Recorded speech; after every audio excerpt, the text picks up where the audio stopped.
Dear students, আবারও তোমাদের এলিটের রসায়ন ক্লাসে সবাইকে স্বাগত। এর আগে কয়েকটি ক্লাস তোমাদের সামনে আলোচনা হয়েছে জৈব রসায়নের প্রাথমিক ধারণা এই বিষয়গুলি নিয়ে। জৈব রসায়নের প্রাথমিক ধারণায় আমরা যে কটা ক্লাস করেছি তা মূলত আইইউপিএসসি নামকরণ এবং আমরা যে অর্গানিক রিয়াকশন নিয়ে স্টাডি করব সেই অর্গানিক রিয়াকশন নিয়ে স্টাডি করার প্রাথমিক কিছু বিষয়, বন্ড ক্লিভেজ মানে বন্ধনের বিভাজন, সমযোজী বন্ধনের বিভাজন কিভাবে হয়, কি ধরনের বিভাজন হয়, সেগুলো নিয়ে আমরা 4-5টা ক্লাস এর আগে আলোচনা করেছি নামকরণ সহ। আজকের ক্লাসে আলোচনা করব যে জৈব বিক্রিয়ার অন্তর্বর্তী পদার্থ সমূহ, যেটাকে আমরা বলবো ইন্টারমিডিয়েট অফ অর্গানিক রিয়াকশনস। এটা কি? বিষয়টা হচ্ছে যে একটা জৈব রাসায়নিক বিক্রিয়া বা একটা অর্গানিক রিয়াকশন এক বা একাধিক রিয়াক্টেন্টের সঙ্গে বিক্রিয়া করে প্রোডাক্ট তৈরি করে।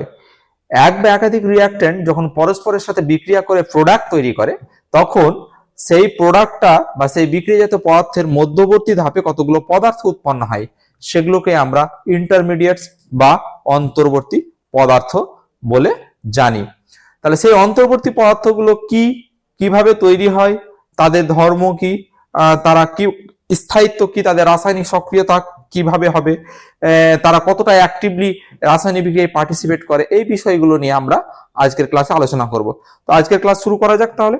হেই, যদি তুমিও তোমার এক্সাম প্রিপারেশন অনেক সহজ করে তুলতে চাও, তাহলে ডেসক্রিপশন বক্সের লিংক থেকে এলিট অ্যাপটি ডাউনলোড করে নাও। সেখানে তুমি প্রতিটি টপিকের ভিডিও লেকচার, স্টাডি ম্যাটেরিয়ালস এবং নোটস, কোয়েশ্চেন অ্যান্সারের সলিউশন, অডিও বুকস এবং বোর্ডের যাবতীয় ইম্পর্টেন্ট আপডেট পেয়ে যাবে। তাই অ্যাপটি ডাউনলোড করতে ভুলো না। তো চলো আবার টপিকে ফিরে যাই।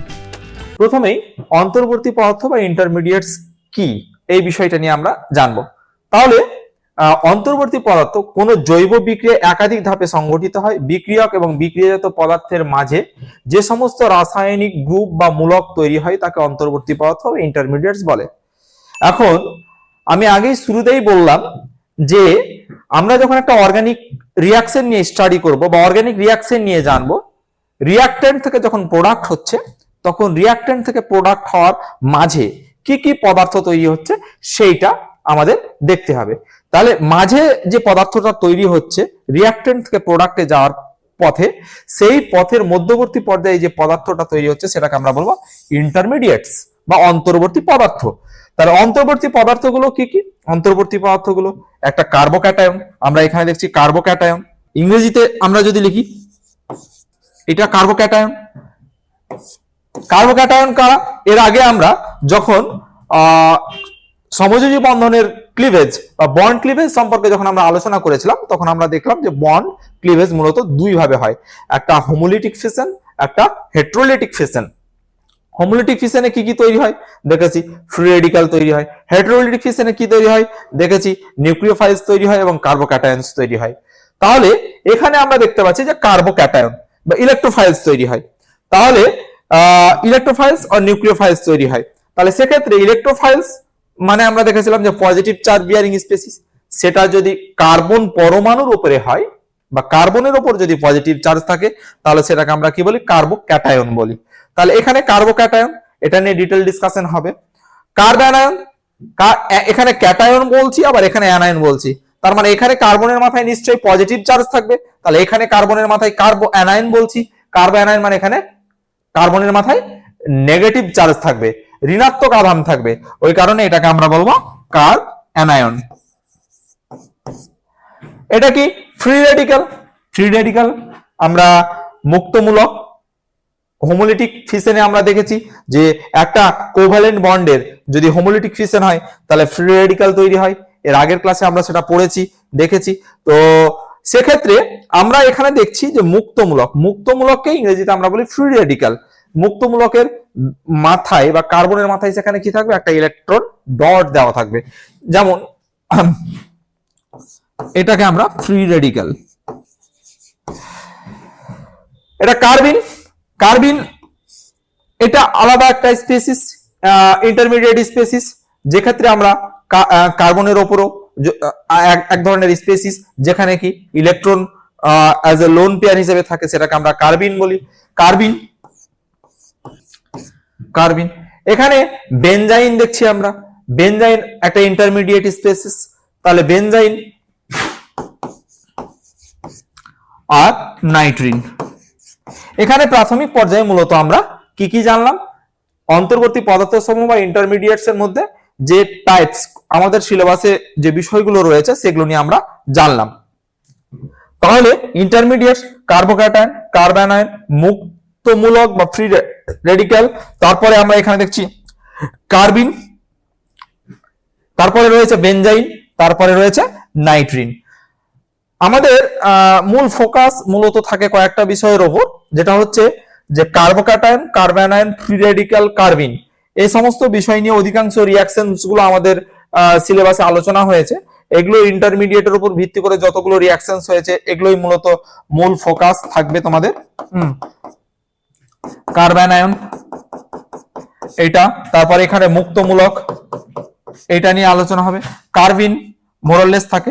বেনজাইনের এক থেকে দুটো মাত্র ইন্টারমিডিয়েট নিয়ে, বেনজাইনের ইন্টারমিডিয়েট নিয়ে আলোচনা আছে, এক থেকে দুটো রিঅ্যাকশনস, সেই রিঅ্যাকশনস নিয়ে তোমাদের আলোচনা হবে। বেনজাইনের ইন্টারমিডিয়েটসটা কি সেটাও আমি খুব সংক্ষেপে আলোচনা করে দেব, প্রত্যেকটাই ধরে ধরে আলোচনা করব। তারপরে নাইট্রিন, নাইট্রিনের ক্ষেত্রে খুব বেশি তোমাদের সিলেবাসে নেই, যতটুকু দরকার নাইট্রিন সম্পর্কে জানার সেই নিয়ে আলোচনা হবে। এরপরে আমরা এক এক করে প্রত্যেকটা ইন্টারমিডিয়েটস এর বিস্তারিত আলোচনা করব, ঠিক আছে? তাহলে আমরা নেক্সট কার্বোক্যাটায়ন। কার্বোক্যাটায়নের ডেফিনেশনটা প্রথমে আমাকে জানতে হবে যে কার্বোক্যাটায়ন বলতে আমরা মূলত কি বুঝি। তাহলে এখানে আমরা দেখতে পাচ্ছি যে কার্বোক্যাটায়ন যেসব জৈব গ্রুপের কেন্দ্রস্থ কার্বন পরমাণু ধনাত্মক আধান গঠিত এবং ত্রিযোজী এবং যোজ্যতা কক্ষে 6টি ইলেকট্রন থাকে তাকে কার্বোক্যাটায়ন বলে। তাহলে কি কি জানতে পারলাম? প্রথম বিষয় হচ্ছে যে কার্বন, কেন্দ্রস্থ কার্বন পরমাণুটি পজিটিভ চার্জ বিশিষ্ট হবে। কেন্দ্রস্থ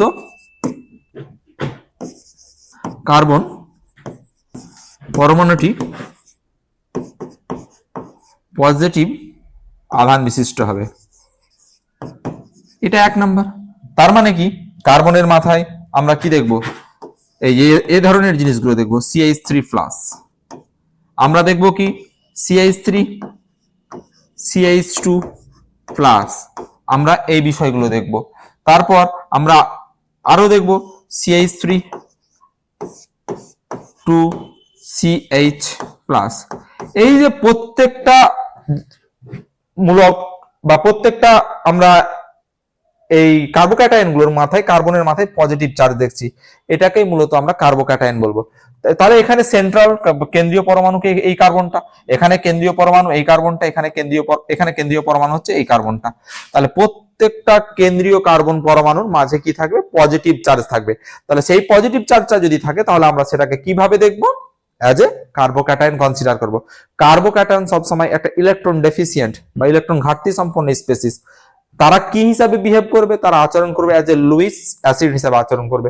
সেক্ষেত্রে ধনাত্মক আধান গঠিত এবং ত্রিযোজী। যোজ্যতা 3 কেন বলা হলো? কারণ এখানে পজিটিভ চার্জ রয়েছে। তাহলে ত্রিযোজী মানে কার্বন অলওয়েজ অন্যান্য যে হাইড্রোজেন বা অন্যান্য কার্বনের সাথে যদি বন্ড করে তাহলে সেক্ষেত্রে আমার কার্বন পরমাণুকে 3টে বন্ড করবে, এটা আমাদের মাথায় রাখতে হবে। ওই কারণে কার্বোক্যাটায়ন সব সময় কি করবে? ট্রাইভ্যালেন্ট বা ত্রিযোজী হবে, এটা একটা বিষয় গেল। তাহলে কার্বোক্যাটায়নের যোজ্যতা কত হবে?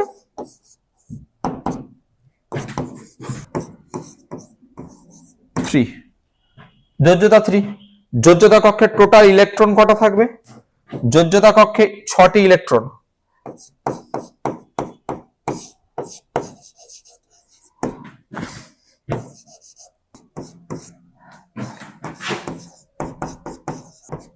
ভ্যালেন্স শেলে 6টা ইলেকট্রন থাকবে। সেটা কি রকম স্ট্রাকচার বা আলোচনা করলে আমরা বুঝতে পারবো। এবার কার্বোক্যাটায়নের গঠন আলোচনা করি।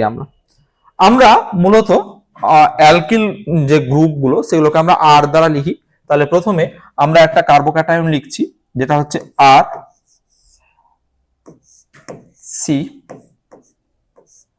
আর আর, এটা একটা কার্বোক্যাটায়ন। এটাকে আমরা কিভাবে লিখতে পারি? এটাকে আমরা লিখতে পারি R3C+। প্লাস, এটাকে এইভাবে লিখতে পারি, এটার গঠন হবে এরকম R3C+। তাহলে এটার স্ট্রাকচার আমরা এর আগে যে স্ট্রাকচার জানার আগে এর আগে যে বৈশিষ্ট্যগুলো সংজ্ঞায় যে আলোচনা করলাম, যে বৈশিষ্ট্যগুলো সংজ্ঞা লেখার পর বা সংজ্ঞা জানার পরে, সেটা তোমরা এখানে ভালো করে লক্ষ্য করো। প্রথমত কার্বনের মাথায় পজিটিভ চার্জ আছে, এখানে কেন্দ্রীয় পরমাণু হচ্ছে কার্বন, তার মাথায় পজিটিভ চার্জ, এটাকে আমরা কি বলবো, কার্বোক্যাটায়ন বলবো। এর যোজ্যতা 3 কেন? কারণ কার্বনের বাইরের যে 3টে ইলেকট্রন, এই যে 3টে ইলেকট্রন, অপর 3টে আর বা যে অ্যালকাইল গ্রুপ রয়েছে, সেই অ্যালকাইল গ্রুপের প্রত্যেকটা কার্বনের এক একটা করে ইলেকট্রন নিয়ে 3টে কোভ্যালেন্ট বন্ড করেছে। তাহলে ওই কারণে কার্বনকে বলা হচ্ছে ত্রিযোজী বা ট্রাইভ্যালেন্ট এলিমেন্ট বলা হচ্ছে বা ত্রিযোজী বলা হচ্ছে। তাহলে কার্বনের যোজ্যতা 3 কেন? আমরা সেটা জানতে পারলাম। কার্বনের এখানে 3টে ইলেকট্রন, একটা ইলেকট্রন তার সাথে যে লিভিং গ্রুপ ছিল বা তার সাথে যে অন্য পরমাণু যুক্ত ছিল সেটা কি বন্ড সমেত নিয়ে চলে যাওয়ায় এখানে কি হয়েছে, পজিটিভ চার্জ তৈরি হয়েছে। এটা কেন তৈরি হয়েছে পজিটিভ চার্জ, সেটা এর আগের ক্লাসে আলোচনা হয়েছে। ইলেকট্রোফাইলস কিভাবে জেনারেট হয়, সেই কার্বোক্যাটায়নটা হচ্ছে ওয়ান টাইপ অফ ইলেকট্রোফাইলস, মানে এক্ষেত্রে কার্বনের সাথে যে হ্যালোজেন পরমাণু বা অন্যান্য কোনো যদি লিভিং গ্রুপ যুক্ত থাকে, তাহলে সেই লিভিং গ্রুপটা কি অপসারণ বা হ্যালোজেন গ্রুপটা যদি অপসারিত হয়, তাহলে সেক্ষেত্রে বন্ডের সমস্ত ইলেকট্রন নিয়ে অপসারিত হয়। যেই কারণে কার্বনের মাথায় কি হয়েছে, প্লাস চার্জ অ্যাপিয়ার করেছে। যেহেতু কার্বনের মাথায় প্লাস চার্জ অ্যাপিয়ার হয়েছে, তাই সেটাকে আমরা কার্বোক্যাটায়ন বলছি। তাহলে এখানে আমরা জানলাম যে যোজ্যতা 3টে ইলেকট্রন, তাই এর কার্বনের যোজ্যতা 3। আর টোটাল ইলেকট্রন ব্যবহৃত হয়েছে সমযোজী বন্ধনে কটা, এক্ষেত্রে এখানে একটা, এখানে একটা, দুটো, এখানে একটা, 3টে, এখানে একটা 4টা, এখানে একটা 5টা, এখানে একটা 6টা, তাহলে টোটাল 6টা ইলেকট্রন। তাহলে আমরা এখান থেকে কি কি জানার চেষ্টা করব, যে শেপটা,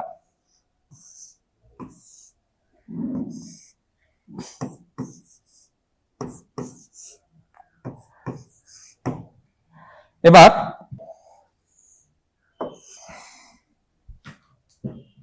কার্বনের মাথায় কোনো ইলেকট্রন নেই, ভ্যাকেন্ট, তাহলে এটা কি ভ্যাকেন্ট পি অরবিটাল, ভ্যাকেন্ট, এটা হচ্ছে ভ্যাকেন্ট পি কক্ষক। এক্ষেত্রে কি, এটা সিগমা বন্ড, সিগমা বন্ধন। তাহলে টোটাল সিগমা বন্ড কটা রয়েছে, টোটাল সিগমা বন্ড রয়েছে, টোটাল সিগমা বন্ড 3। তাহলে হাইব্রিডাইজেশন কি হবে, হাইব্রিডাইজেশন হবে ডাইজেশন sp2, হাইব্রিডাইজেশন কি হবে sp2। তাহলে শেপ কি হবে, শেপটা হবে প্ল্যানার শেপ, টিপি trigonal planar shape, TRIGONAL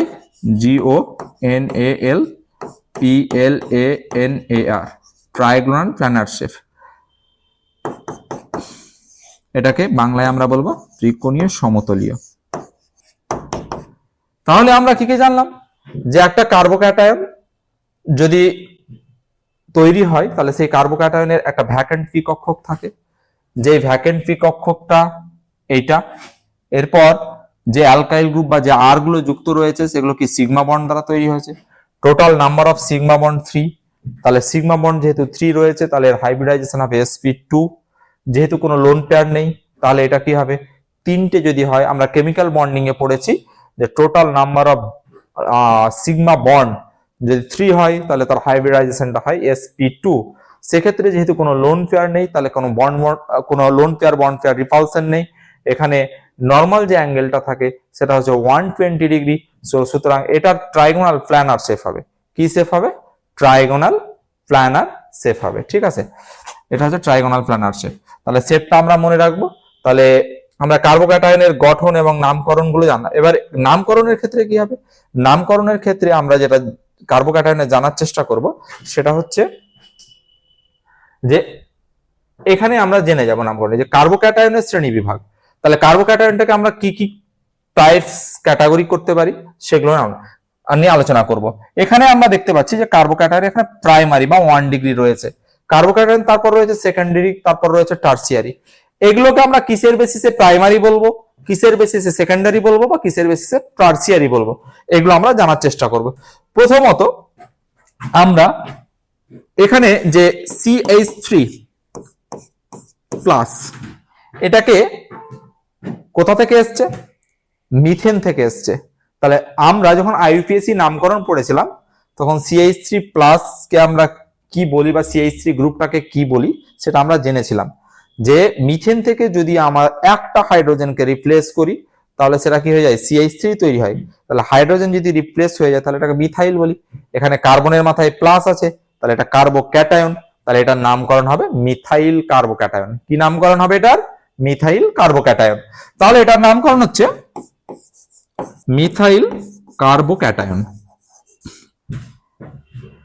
next হচ্ছে CH3 CH2+। এটাকে আমরা কিভাবে জানবো? CH3 যেটাকে আমরা ইথেন জানি, ইথেন থেকে একটা হাইড্রোজেন কম রয়েছে তাহলে ইথাইল হবে। এখানে কার্বনের মাথায় প্লাস রয়েছে, এটাকে কার্বোক্যাটায়ন বলবো, তাহলে এটা ইথাইল কার্বোক্যাটায়ন। এটা হচ্ছে ইথাইল কার্বোক্যাটায়ন, এটাকে বলবো আমরা ইথাইল কার্বোক্যাটায়ন। তাহলে আমরা দেখছি যে এই কার্বনটা ঠিক পাশের কার্বনে, এই কার্বনের ঠিক পাশের কার্বনে কি রয়েছে, একটি মাত্র কার্বন রয়েছে। তাহলে যেই কার্বনটাকে আমরা প্লাস সাইন দিয়ে ইন্ডিকেট করেছি বা চিহ্নিত করেছি, বা যে কার্বনে যে কেন্দ্রস্থ কার্বন পরমাণুর মাথায় প্লাস চার্জ রয়েছে, আধান রয়েছে, তার পাশের কার্বনে আমরা দেখছি যে শুধুমাত্র একটি মাত্র কার্বন রয়েছে, তার পাশে শুধুমাত্র কি রয়েছে, একটা মাত্র কার্বন রয়েছে। ওই কারণে আমরা এটাকে বলবো কি 1 ডিগ্রি। এটাকে আমরা শুধু মিথাইল হিসেবে জানবো, এটা 1 ডিগ্রি বলবো না। তাহলে আমরা কি জানতে পারছি, যে কেন্দ্রস্থ কার্বন পরমাণুর মাথায় প্লাস চার্জ রয়েছে বা প্লাস আধান রয়েছে, ধনাত্মক আধান রয়েছে, তার ঠিক পাশের কার্বন এর সংখ্যাটা যদি আমরা দেখতে পাই, তার উপর বেস করে আমরা 1 ডিগ্রি, 2 ডিগ্রি বা 3 ডিগ্রি নির্বাচন করব। তাহলে এখানে যে কার্বনটা রয়েছে তার পাশে কটা কার্বন রয়েছে, একটা কার্বন, তাহলে এটাকে আমরা কি বলবো, প্রাইমারি বলবো। একই রকম ভাবে এটা আরো ভালো করে বুঝিয়ে দিলে বলা তোমরা বুঝতে পারবে। এই যে এই কার্বনটাকে প্লাস দ্বারা ইন্ডিকেট করেছি, তাহলে প্লাস এর ঠিক পাশে কটা কার্বন, এক বন্ধন ধরে একটা কার্বন রয়েছে, ওই কারণে এটাকে আমরা বলবো প্রাইমারি। ঠিক আছে, এরকম আরো হতে পারে এক্সাম্পল।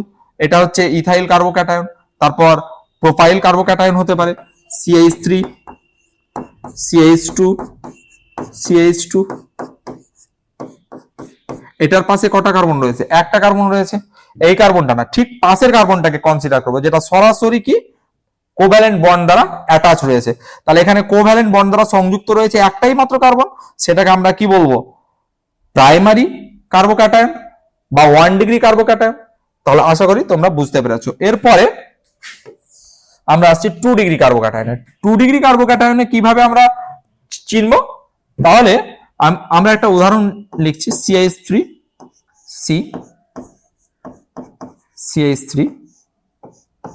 এখানে H, এখানে একটা প্লাস দিলাম।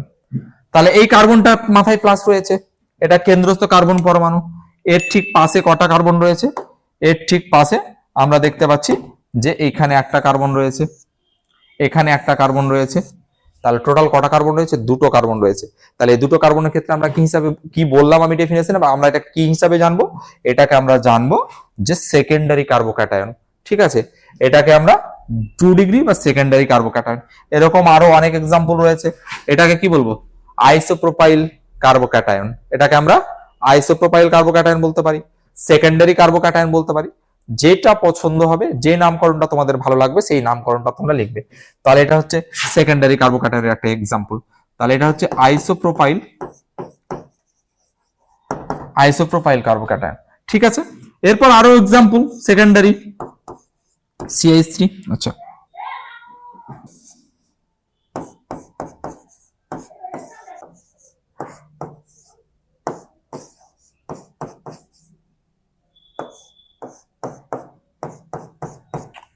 এটা একটা সেকেন্ডারি কার্বোক্যাটায়নের উদাহরণ। তাহলে এর পাশে কটা কার্বন রয়েছে, এর পাশে সরাসরি যেটা যুক্ত রয়েছে এই কার্বনটা যুক্ত রয়েছে, আর এই কার্বনটা যুক্ত রয়েছে, তোমরা দেখতে পাচ্ছ। তাহলে যেহেতু এই যে আমি ধনাত্মক আধান দ্বারা যে কার্বনটাকে ইন্ডিকেট করেছি, চিহ্নিত করেছি কেন্দ্রস্থ কার্বন পরমাণুটাকে, তার পাশে দুটো কার্বন রয়েছে, এই কারণে এটাকে আমরা কি বলবো, সেকেন্ডারি কার্বোক্যাটায়ন বলবো। ঠিক আছে, তাহলে এইগুলো হচ্ছে সেকেন্ডারি কার্বোক্যাটায়নের উদাহরণ। টারসিয়ারিতে কি হবে, টারসিয়ারিতে 3 ডিগ্রি, টারসিয়ারি মানে 3 ডিগ্রি। তার মানে কি, ওর পাশে ঘিরে কে কে থাকবে, 3টে কার্বন থাকবে। এটা একটা কার্বন, এটা একটা কার্বন, এটা একটা কার্বন। তাহলে এখানে হচ্ছে CH3, এখানে CH3, এখানেও CH3, এর মাথায় প্লাস, তাহলে এটা হচ্ছে টারসিয়ারি কার্বোক্যাটায়ন। তাহলে এইটা হচ্ছে টারসিয়ারি কার্বোক্যাটায়ন। এটা অনেক সময় তোমাদের এভাবে লিখে দেওয়া থাকে, বুঝতে অসুবিধা হয়, আমি লিখে দিলাম এই যে। তার এটাকে দেখে বুঝতে হবে এটাকে টারসিয়ারি কার্বোক্যাটায়ন। এটা অনেক সময় খাতায় বা তোমাদের অনেক স্যার বা তোমরা যে বইগুলোতে লেখা থাকে কোশ্চেন আনসার করার সময় দেখবে যে এইভাবে এত ভেঙে বন্ড দিয়ে লেখা থাকে না, ডিরেক্ট লেখা থাকে। তখন ওটা দেখে তোমাকে বুঝতে হবে যে ওটা কত ডিগ্রি কার্বোক্যাটায়ন, এভাবে দেওয়া থাকবে, তখন দেখে বুঝে নিতে হবে আলটিমেট এটা সেকেন্ডারি কার্বোক্যাটায়ন। তাহলে আমরা দেখলাম যে কার্বোক্যাটায়নের শ্রেণী বিভাগ করতে গিয়ে যে প্রাইমারি, সেকেন্ডারি এবং টারসিয়ারি কার্বোক্যাটায়ন কাদেরকে বলে, কিভাবে সেগুলো দেখলে আমরা চিনবো যে কোনটা প্রাইমারি, কোনটা সেকেন্ডারি, কোনটা টারসিয়ারি, কোনটা মিথাইল কার্বোক্যাটায়ন, কেন এদের নাম এরকম করা হলো, সেগুলো নিয়ে আলোচনা করলাম। তাহলে প্রাইমারি, সেকেন্ডারি, টারসিয়ারি কার্বোক্যাটায়নের ধারণা আশা করি তোমাদের ক্লিয়ার হয়েছে। তোমরা ভিডিওটা পজ করে ধৈর্য ধরে দেখবে, আশা করি বুঝতে পারবে। নেক্সট হচ্ছে যে কার্বোক্যাটায়নের উৎপত্তি বা ফরমেশন কিভাবে হয়। ঠিক আছে, তাহলে কার্বোক্যাটায়নের উৎপত্তি বা ফরমেশনটা জানবো আমরা। তাহলে সেক্ষেত্রে আমরা প্রথমেই দেখব যে কার্বোক্যাটায়ন, আমরা মূলত বন্ড ক্লিভেজের সময় জেনেছি যে কার্বোক্যাটায়ন বা ইলেকট্রোফাইলস বা পজিটিভ চার্জ বিয়ারিং স্পেসিস বা পজিটিভ চার্জ বিয়ারিং যে পদার্থগুলো তৈরি হয়, ধনাত্মক আধান বহনকারী যে পদার্থগুলো তৈরি হয়, সেগুলো মূলত কে আমরা ইলেকট্রোফাইলস হিসাবে চিহ্নিত করি। ইলেকট্রোফাইলস হয় মূলত হেটেরোলিটিক বন্ড ফিশনের মাধ্যমে। তাহলে আমরা একটা এক্সাম্পল লিখলে বুঝতে পারবো যে CH3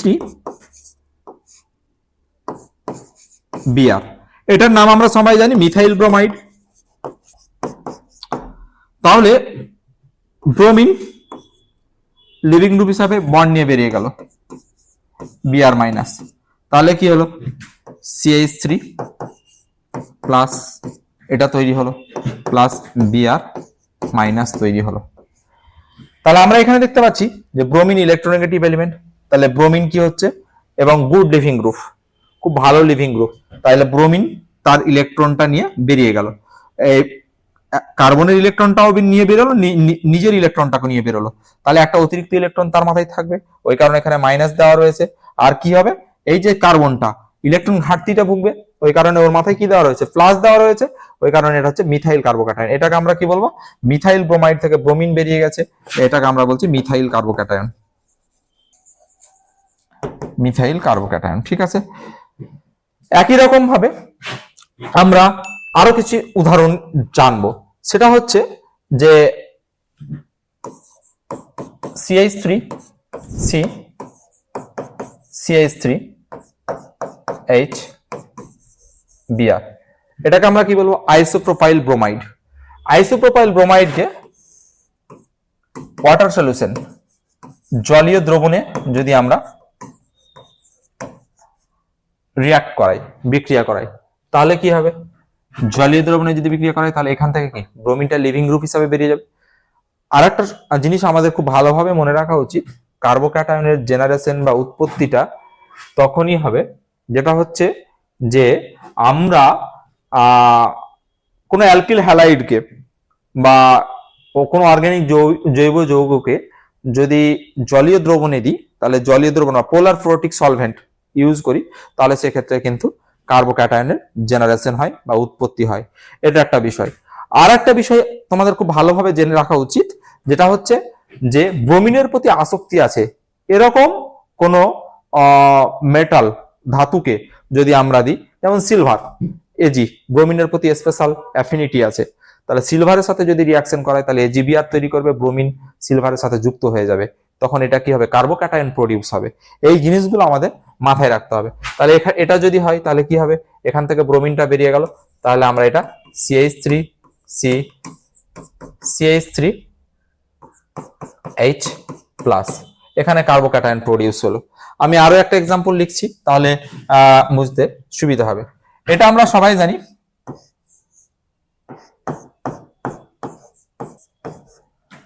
নামকরণ করলে বুঝতে পারবো, দিস ইজ বেনজাইল ব্রোমাইড। এটা কি, বেনজাইল ব্রোমাইড, এটা হচ্ছে benzyl bromide. Benzyl bromide. Benzyl ব্রোমাইডকে যদি সিলভার ক্যাটায়নের উপস্থিতিতে রিয়াকশন করায় Ag, তাহলে এটার উপস্থিতিতে রিয়াকশন করালে কি হবে, ব্রোমিন চলে যাবে, বেনজাইল কার্বোক্যাটায়ন তৈরি হবে, বেনজাইল কার্বোক্যাটায়ন তৈরি হবে, রিয়াকশনে AgBr পড়ে থাকবে। তাহলে এইভাবে আমরা কার্বোক্যাটায়নের উৎপত্তি বা জেনারেশন করতে পারি বিভিন্ন বিক্রিয়াতে। আরো ফ্রিডেল ক্রাফট অ্যাসাইলেশন আছে, ফ্রিডেল ক্রাফট অ্যালকাইলেশন আছে, বিভিন্ন বিক্রিয়া আছে। তাহলে সেগুলো তো কিভাবে হয় সেটাও একটু আলোচনা করে নেব। তাহলে এক্ষেত্রে আমরা দেখতে পাচ্ছি যে CH3 CH2Br, এখানে Ag+ এবং এখানে Ag+ এর কি হয়, ব্রোমিনের প্রতি একটা স্পেশাল অ্যাফিনিটি বা অ্যাট্রাকশন থাকার কারণে কি হচ্ছে, যেটা AgBr হিসাবে মিডিয়ামে থাকছে এবং বেনজাইল কার্বোক্যাটায়ন তৈরি হচ্ছে। এটাকে হাইলি রেজোনেন্স স্টেবিলাইজড একটা কার্বোক্যাটায়ন। এ নিয়ে আমি পরে আসছি, এর স্টেবিলিটি এবং এর কেমিক্যাল রিঅ্যাক্টিভিটি নিয়ে আলোচনা করব। তো আমরা এখানে জানলাম আইসোপ্রোপাইল কার্বোক্যাটায়ন তৈরি হলো, বেনজাইল কার্বোক্যাটায়ন একই রকম ভাবে টারসিয়ারি বিউটাইল কার্বোক্যাটায়ন তৈরি হবে, সেটাও আমি দেখাচ্ছি। যে CH3 C CH3 CH3 Br, এটা সিলভার প্লাস দেওয়া হলো, কি হবে, ব্রোমিনটা খুলে যাবে। তাহলে এক্ষেত্রে আমার CH3 C CH3 CH3 plus, তাহলে এটা কি 3 ডিগ্রি কার্বোক্যাটায়ন। কেন 3 ডিগ্রি কার্বোক্যাটায়ন, এই যে সেন্ট্রাল কার্বনটা রয়েছে, সেন্ট্রাল কার্বনটা, কেন্দ্রীয় কার্বনটা, তার মাথায় প্লাস, তার পাশে কটা কার্বন রয়েছে, 1 2 3 তিনটে কার্বন, এই কারণে আমরা এটাকে কি বলবো, 3 ডিগ্রি কার্বোক্যাটায়ন বলবো। আশা করি তোমরা বুঝতে পেরেছো। তাহলে এটা বেনজাইল কার্বোক্যাটায়ন, বেনজিনের মাথায় একটা CH2 গ্রুপ আছে, তাহলে এই ক্ষেত্রে আমরা এটা বেনজাইল ব্রোমাইড করছিলাম, ব্রোমিনটা বেরিয়ে গেছে, এটাকে বেনজাইল কার্বোক্যাটায়ন বলবো, ঠিক আছে। আচ্ছা, তাহলে এইভাবে মূলত কার্বোক্যাটায়নের জেনারেশন হয়। আর একটা এক্সাম্পল দেখিয়ে দিই, তাহলে বুঝতে পারবে। যেটা হচ্ছে যে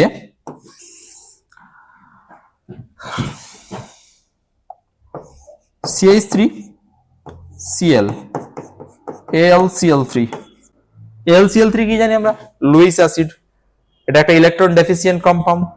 তাহলে ইলেকট্রন রিচ স্পেসিস বা যার ইলেকট্রন বেশি আছে তার প্রতি এটা একটা স্পেশাল অ্যাফিনিটি বা অ্যাট্রাকশন থাকবে, এটাই স্বাভাবিক।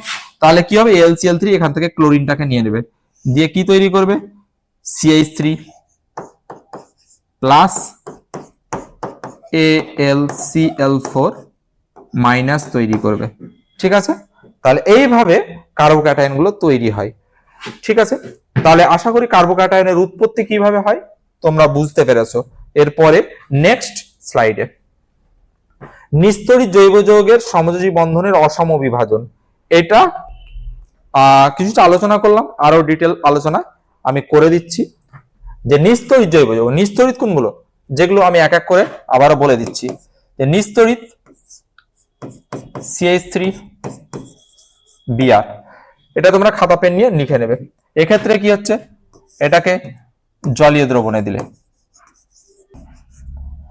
2 নাম্বার একই রকম ভাবে CH3 C CH3 H Br, এটাকে জলীয় দ্রবণে দিলে। তারপরে 3 নম্বরে রয়েছে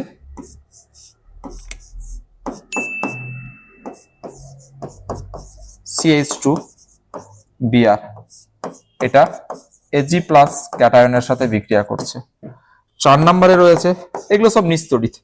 4 নম্বরে রয়েছে CH3 CO Cl, এটা AlCl3 এর সাথে রিঅ্যাকশনস করছে। এখানে তোমাদের আরো রয়েছে 5 নম্বরে CH3 CH2 CH2 Cl AlCl3 কি হবে, এই জিনিসগুলো নিয়ে আলোচনা করি। তাহলে এগুলো প্রত্যেকটাই নিস্তড়িত জৈব যৌগ, নিস্তড়িত জৈব যৌগ, কারণ এর মাথায় কোনো চার্জ নেই। এবার কি হচ্ছে, এই যে এর আগেই শিখালাম যে কার্বোক্যাটায়নের জেনারেশন এইভাবে হয়, যে নিস্তড়িত জৈব যৌগের সমযোজী বন্ধনের অসম বিভাজন। অসম বিভাজন হলে কি হয়, পুরো বন্ডটা শিফট করবে মোর ইলেকট্রোনেগেটিভ এলিমেন্টের দিকে, তাহলে এই ক্ষেত্রে পুরো বন্ডটা শিফট করবে মোর ইলেকট্রোনেগেটিভ এলিমেন্টের দিকে, এই ক্ষেত্রে এই বন্ডটা শিফট করবে মোর ইলেকট্রোনেগেটিভ এলিমেন্ট এই কটার দিকে। এবার এই ক্ষেত্রে কি হচ্ছে যে পুরো বন্ডটার যদি ইলেকট্রন শিফট করে তাহলে কি হবে, CH3 প্লাস তৈরি হলো মিথাইল কার্বোক্যাটায়ন, এখানে কি হচ্ছে Br মাইনাস, একই রকম ভাবে এখানে তৈরি হবে CH3 2 CH plus Br minus, এখানে একই রকম ভাবে কি হচ্ছে যে Ag প্লাস এর প্রতি একটা স্পেশাল অ্যাফিনিটি থাকবে কার, ব্রোমিনের, তাহলে এই ক্ষেত্রে আমরা বেনজাইল কার্বোক্যাটায়ন পাবো।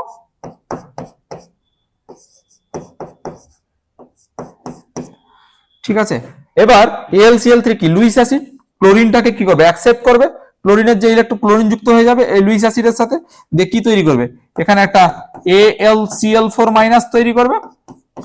যেহেতু ক্লোরিন লুইস অ্যাসিড সব সময় ওর একটা প্রন টেন্ডেন্সি থাকবে যে ওর ইলেকট্রন অক্টেটটাকে ফিল আপ করে নেওয়া, ওই কারণে কি করবে অন্যের কাছ থেকে অন্য কোনো তড়িৎনাত্মক এলিমেন্ট বা মৌল প্রতি ওর একটা স্পেশাল অ্যাফিনিটি বা অ্যাট্রাকশন থাকবে, সেখান থেকে ওই ইলেকট্রন নিয়ে নেবে।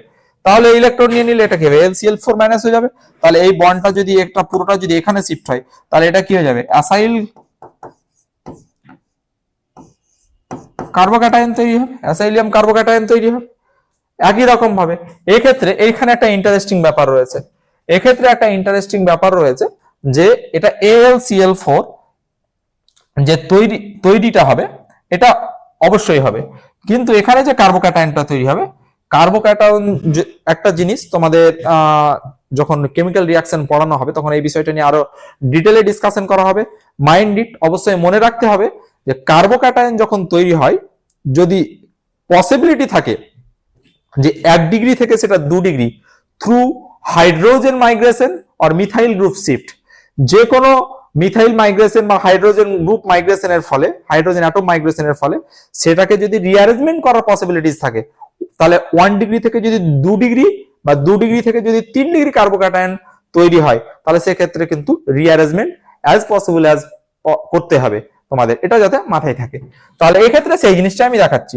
তাহলে এই ক্ষেত্রে কি হচ্ছে CH3 CH2 CH2 plus, this is primary carbocation. এই যে সেন্ট্রাল কার্বন তার পাশে কি রয়েছে একটা কার্বন রয়েছে, পাশে তৈরি হবে AlCl4 মাইনাস। তাহলে এই ক্ষেত্রে আমি এটাকে একটু অন্যরকম ভাবে লিখছি CH3 CH এটা CH3 CH2 প্লাস, এই হাইড্রোজেনটাকে আমি এখানে শিফট করালাম। তাহলে এই হাইড্রোজেনটা যদি এখানে শিফট করাই তাহলে এটা কি হলো ultimate CH3 CH plus CH3।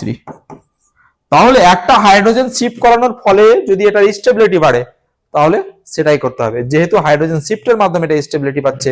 এখানে আমরা দেখতে পাচ্ছি এটা 1 ডিগ্রি আর এটা হচ্ছে 2 ডিগ্রি, তাহলে এই হাইড্রোজেনটাকে শিফট করে এটার স্টেবিলিটিটাকে আমাকে গেইন করাতে হবে, ওই কারণে এটা কি হবে 2 ডিগ্রি কার্বোক্যাটায়ন। তাহলে আমাদের সব সময় দেখতে হবে যে আমরা যাদের কার্বোক্যাটায়ন জেনারেট করছি বা কার্বোক্যাটায়ন জেনারেশন করছি তাদের স্টেবিলিটি ঠিকঠাক আছে কিনা। যদি 1 ডিগ্রি থাকে, 1 ডিগ্রিকে যদি 2 ডিগ্রিতে কোনো রকমে চেঞ্জ না করা যায় তাহলে তো কোনো কথাই নেই। কিন্তু অ্যানি গ্রুপ মাইগ্রেশন আর হাইড্রোজেন মাইগ্রেশন বা আদার্স কোনো গ্রুপ মাইগ্রেশনের ফলে যদি আমরা দেখি যে 1 ডিগ্রিকে 2 ডিগ্রিতে কনভার্ট করা যাচ্ছে বা 2 ডিগ্রিকে 3 ডিগ্রিতে কনভার্ট করা যাচ্ছে তাহলে তোমাকে কিন্তু সেটা অবশ্যই করতে হবে, না হলে কিন্তু রিঅ্যাকশন ভুল হবে। তাহলে নিস্তরী জৈব যৌগের সমযোজী বিভাজনে সমযোজী বন্ধনের অসম বিভাজন কিভাবে হয় সেটা আমরা দেখালাম। এরপরে নিস্তরী জৈব যৌগে H+ আয়ন যুক্ত করে এবং অন্য ক্যাটায়ন থেকে, এটা কি H+ আয়ন যুক্ত করতে হবে। তাহলে H+ আয়ন যুক্ত করে আমরা কি তৈরি করব, একটা কার্বোক্যাটায়ন তৈরি করব। তাহলে নিস্তরী জৈব যৌগ কোনগুলো, আমরা এখানে CH2 ইথিলিন, এটার নাম আমরা সবাই জানি ইথিন বা ইথিলিন, ট্রিভিয়াল নেম বা প্রচলিত নামটা হচ্ছে ইথিলিন, আর আমরা IUPAC নোমেনক্লেচার অনুসারে যে নাম হয় সেটা হবে ইথিন। এক্ষেত্রে আমরা H+ প্রোটন অ্যাড করব। তাহলে প্রোটন যদি অ্যাড করি তাহলে এখানে দুটো ইকুইভ্যালেন্ট কার্বন রয়েছে, দুটো ইকুইভ্যালেন্ট কার্বনের যে কোনো একটাতে আমরা যুক্ত করতে পারি। তাহলে দুটোর মধ্যে যে কোনো একটাতে যদি যুক্ত করতে পারি, কারণ দুটোই কি দ্বিবন্ধন দ্বারা যুক্ত রয়েছে, তাহলে সেক্ষেত্রে কি হবে CH3 CH2 প্লাস। ঠিক আছে, এটা একটা। আর একটা মজার ব্যাপার যে CH3 CH double bond CH2, যদি এই অ্যালকিনটাতে আমরা প্রোটন অ্যাড করি তাহলে কোনটাতে অ্যাড করব, এটা হচ্ছে একটা বড় প্রশ্ন। কারণ এখানে এই কার্বনে দুটো হাইড্রোজেন, এই কার্বনে দুটো হাইড্রোজেন, এটা দুটো কার্বনই দ্বিবন্ধন দ্বারা যুক্ত ছিল, প্রবাবিলিটি বা এদের এটা ছিল একই রকম, সম্ভাবনাটা ছিল একই রকম। ওই কারণে যে কোনো একটা কার্বনে যুক্ত করলে একই আলটিমেট প্রোডাক্ট বা রেজাল্ট আসবে বা একই কার্বোক্যাটায়ন তৈরি হবে। কিন্তু এক্ষেত্রে কি হবে, এক্ষেত্রে দেখতে হবে যে স্টেবল কার্বোক্যাটায়ন দুটো পসিবিলিটিজ আছে। দুটো পসিবিলিটিজ কি কি, আমরা যদি এটাকে 1 নাম্বার কার্বন দিলাম, আমি মার্কারটা চেঞ্জ করছি, এটা 1 নাম্বার আর এটা 2 নাম্বার, তাহলে 1 নাম্বার কার্বনে যদি হাইড্রোজেনটা যুক্ত করি, এটা 1 নাম্বার কার্বনে যদি হাইড্রোজেনটা যুক্ত করি 1 নাম্বারে, তাহলে সেক্ষেত্রে হচ্ছে CH3 CH2 CH2 প্লাস। এক্ষেত্রে কি হবে, এক্ষেত্রে যেটা হচ্ছে যে 2 নাম্বার কার্বনে যদি হাইড্রোজেনটা যুক্ত করি তাহলে কি হবে CH3 CH CH3, তাহলে প্লাসটা এখানটায় আসবে। তাহলে এটা ক ডিগ্রি কার্বোক্যাটায়ন হলো, এটা হলো 2 ডিগ্রি কার্বোক্যাটায়ন। এটা কত ডিগ্রি হলো, এটার পাশে একটা কার্বন রয়েছে মানে এটা 1 ডিগ্রি। তাহলে আমরা কোথায় H+ আয়নটা যুক্ত করব, যেখানে যুক্ত করলে স্টেবিলিটি আবার কার্বোক্যাটায়নের বেশি হবে। স্টেবিলিটি ফার্স্ট ম্যাটার করে, স্থায়িত্ব ফার্স্ট ম্যাটার করে। ওই কারণে সবসময় স্থায়িত্ব কেমিস্ট্রিতে আগে ভাবতে হবে। সব সময় যে কারোর সাথে রিয়াকশন করুক না কেন, ও রিয়াকশন করার পর যদি ভাবে যে আমি এখানে গেলে স্টেবিলিটি পাবো, তাহলে তো তার সাথে রিয়াকশন করবে। যে সব মানুষই চাই যে আমি কোথায় গেলে স্টেবিলিটি পাবো, সে নিজের ক্যারিয়ারের ক্ষেত্রে হোক, নিজের যে কোনো পার্থিব জীবনের ক্ষেত্রে, সব জায়গায় সব মানুষই কি একটা স্টেবিলিটি গেইন করতে চায়। কেমিস্ট্রির ক্ষেত্রেও প্রত্যেকটা পদার্থ স্টেবিলিটি গেইন করতে চায়। ও তাই সেই কারণে দেখতে হবে যে হাইড্রোজেনটা কোথায় জুড়লে অ্যালকিনটা স্টেবিলিটি পাবে, সেই জায়গায় সে হাইড্রোজেনের সাথে যুক্ত হবে আর কি, এটা যাতে মাথায় থাকে H+ আয়নের সাথে। তাহলে এটা একটা বিষয় হলো। আর একটা এক্সাম্পল যদি আমরা সহজভাবে নিই যে CH3OH, তাহলে এখানে OH কে আমরা সরাসরি লিভিং গ্রুপ হিসেবে বার করতে পারবো না, তাহলে এর সাথে আমরা কি করব, একটা প্রোটন অ্যাড করব। তাহলে প্রোটন যদি অ্যাড করি তাহলে কি তৈরি হবে, CH3OH2, ও এর মাথায় প্লাস। ও কি করছে, ইলেকট্রন ডেফিসিয়েন্সিতে ভুগছে, ও একটা ইলেকট্রোনেগেটিভ এলিমেন্ট, ওর মধ্যে ইলেকট্রন ঘাটতি তৈরি হয়ে গেল। তাহলে ও কি করবে, ও বলবে যে আমার এই অবস্থায় থাকা সম্ভব নয়। তাহলে ও কি করবে, এই বন্ডটা নিয়ে বেরোবে। এই বন্ডটা নিয়ে যদি বেরিয়ে যায় তাহলে এ কি হবে, অ্যাজ এ ওয়াটার মলিকুল। তাহলে কি ওয়াটার মলিকুল স্টেবিলিটি পেয়ে গেল, তাহলে এখানে কি হবে, CH3+ তৈরি হয়ে গেল। তাহলে কি হয়, এইভাবে নিস্তড়িত জৈব যৌগের সাথে H+ আয়ন যুক্ত করে কার্বোক্যাটায়ন তৈরি করা পসিবল হয়। ঠিক আছে, এই হচ্ছে বিষয়। আর একটা রয়েছে যে RN+ ট্রিপল বন্ড N, এটা হলো নাইট্রোজেন ইলেকট্রোনেগেটিভ এলিমেন্ট, ওর মাথায় প্লাস আছে। ও কি করবে, ও বন্ড নিয়ে ভেঙে যাবে, দেখি হবে অ্যাজ এ N2 নাইট্রোজেন হিসাবে বেরিয়ে যাবে, নাইট্রোজেন গ্যাস হিসাবে, যে কি তৈরি হবে, R+ তৈরি হলো। এখানেও একটা কার্বোক্যাটায়ন তৈরি হলো, সেটা CH3 হতে পারে, আরটা যে কোনো অ্যালকাইল গ্রুপ হতে পারে। এখানে CH3 থাকতে পারে, CH3 CH2 হতে পারে, যে কোনো জিনিস হতে পারে। বেনজিন ডাইজোনিয়াম ক্লোরাইডের ক্ষেত্রে কি হয়, এটা নাইট্রোজেন হয়ে যায়, ওই কারণে এটাকে কি কম তাপমাত্রায় রিঅ্যাকশনটা করানো হয়। এগুলো রিঅ্যাকশনস আছে তোমাদের পরবর্তীতে। ঠিক আছে, এবার আলোচনা করব কার্বোক্যাটায়নের স্থায়িত্ব। এটা ভেরি ইম্পর্টেন্ট। কার্বোক্যাটায়নের স্থায়িত্বের বিষয়ে যখন আমরা আলোচনা করব তখন কিভাবে স্টেবিলিটিটা আমরা মেজার করব সেটা আমরা দেখবো এবার।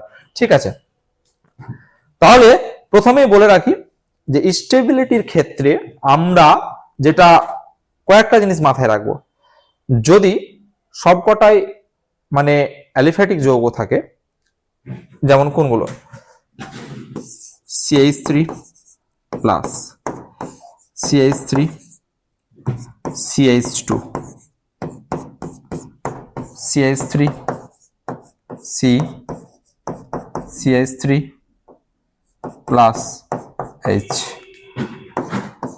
CH3, C, CH3, CH3, তাহলে এখানে methyl carbocation, ethyl carbocation, isopropyl carbocation, tertiary butyl carbocation, তিনটে কার্বোক্যাটায়ন। তোমাদের এগুলো কি কি নাম কেন হলো, এগুলো আগে শেখানো হলো। এবার এটা যদি স্টেবিলিটি মেজার করতে হয় তাহলে এখানে দুটো ফ্যাক্টর কাজ করবে। দুটো ফ্যাক্টর কি কি? দুটো ফ্যাক্টর হচ্ছে, একটা হচ্ছে হাইপার কনজুগেশন আর একটা হচ্ছে ইন্ডাকটিভ ইফেক্ট, যেটাকে আমরা হাইপার কনজুগেশন বলি বা নো বন্ড রেজোনেন্স বা বেকার-নাথান ইফেক্ট, আর একটা হচ্ছে ইন্ডাকটিভ ইফেক্ট। এগুলো ডিটেলসে আলোচনা হবে পরের ক্লাসে। তো শুধু এটুকুই বলে রাখছি যে যখন আমরা এই সব কার্বোক্যাটায়নের স্টেবিলিটি মেজার করব, শুধু এটুকুই মনে রাখো যে এই সব কার্বোক্যাটায়নের যখন স্টেবিলিটি মেজার করব তখন এই দুটো জিনিসের ব্যাখ্যা তোমাদের কাজে লাগবে। তাহলে ঠিক আছে, এবার এখানে মিথাইল গ্রুপ রয়েছে। মিথাইল গ্রুপের সাথে আলাদা কোনো কার্বন যুক্ত নেই, শুধু মিথাইল গ্রুপের যে কার্বনটা তার মাথায় প্লাস রয়েছে। এখানে যেহেতু আদার্স কোনো কার্বন নেই তাহলে এখানে কোনো ইফেক্ট, হাইপার কনজুগেশন ইফেক্ট বা ইন্ডাকটিভ ইফেক্ট কিছুই নেই। ঠিক আছে, এবার তাহলে এখানে আমরা দেখছি যে CH3CH2 এটা হচ্ছে ইথাইল কার্বোক্যাটায়ন। ইথাইলের পাশে কি রয়েছে? একটা মিথাইল গ্রুপ রয়েছে। যে মিথাইল গ্রুপটা কি হবে, এই কার্বনের ঘাটতিটাকে পূরণ করবে। তার মানে কি মিথাইল গ্রুপের ইলেকট্রন রিলিজিং টেন্ডেন্সি বা ইলেকট্রন ডোনেটিং টেন্ডেন্সি বা ইলেকট্রন দান করার প্রবণতা রয়েছে। তাহলে এই যে মিথাইল গ্রুপ ইলেকট্রন দান করবে, তাহলে এখানে যে ঘাটতিটা সেটা পূরণ করবে। এই ঘটনাটাকে বলছি আমরা কি সহজ ভাষায়, এটা ডিটেলস আমি বোঝাবো ক্লাসে। সহজ ভাষায় যেটা হচ্ছে যে প্লাস আই প্রভাব। এটার হাইপার কনজুগেশন ইফেক্টটা কি আছে? শুধু এটুকুই জেনে রাখো যে মিথাইল গ্রুপের যে ইলেকট্রন দান করার ক্ষমতা দিয়ে কার্বনের যেটা পজিটিভ চার্জ সেটাকে মিনিমাইজ করছে, সেইটাকেই বলা হচ্ছে প্লাস আই প্রভাব। এবার প্লাস এখানে হাইপার কনজুগেশনটা কিভাবে হচ্ছে আমি এটা লিখছি।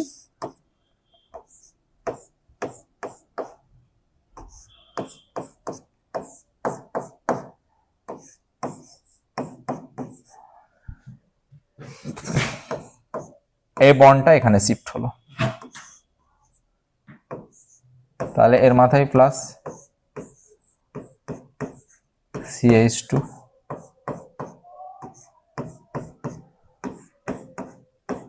এই যে এর মাঝে কোনো বন্ড নেই, এটা হচ্ছে নো বন্ড রেজোনেন্স। এটাকে কি বলা হচ্ছে? No bond resonance. তাহলে এইভাবে এখানে কি হবে, হাইপার কনজুগেটিভ স্ট্রাকচার টোটাল কটা তৈরি হবে? 1 2, তাহলে এই দুটো হাইড্রোজেনের জন্য আরো দুটো, তাহলে টোটাল 4টা হাইপার কনজুগেটিভ স্ট্রাকচার তৈরি হবে। আর এখানে আই প্রভাব রয়েছে একটা। একই রকম ভাবে এখানে কি আই প্রভাব কটা রয়েছে? প্লাস আই প্রভাব রয়েছে দুটি, প্লাস আই প্রভাব। বা ইন্ডাকটিভ ইফেক্ট কটা রয়েছে? দুটো রয়েছে। তাহলে দুটো যেহেতু ইন্ডাকটিভ ইফেক্ট রয়েছে, তাহলে দুটো ইন্ডাকটিভ ইফেক্ট থাকার কারণে কি হচ্ছে যে এটা তুলনায় এটা ইন্ডাকটিভ ইফেক্ট বেশি, তার মানে এখানকার পজিটিভ চার্জটা বেশি পরিমাণে মিনিমাইজ হচ্ছে। তাহলে এক্ষেত্রে হাইপার কনজুগেটিভ স্ট্রাকচার কটা হবে? একটা, আর এখানে তিনটে 6টা, টোটাল 7টা হাইপার কনজুগেটিভ স্ট্রাকচার হবে। আর এখানে কটা হবে? 9টা হবে। টোটাল কটা স্ট্রাকচার হবে? 9টা। তাহলে মোট কথা কার্বোক্যাটায়নের স্টেবিলিটি মেজার করার ক্ষেত্রে প্লাস আই ইফেক্ট যত বাড়বে স্টেবিলিটি অফ কার্বোক্যাটায়ন তত বাড়বে। তাহলে আমরা সহজ করে লিখতে পারি কি, স্টেবিলিটি অফ কার্বোক্যাটায়নের স্থায়িত্ব। কার্বোক্যাটায়নের স্থায়িত্বের ক্ষেত্রে কি হচ্ছে?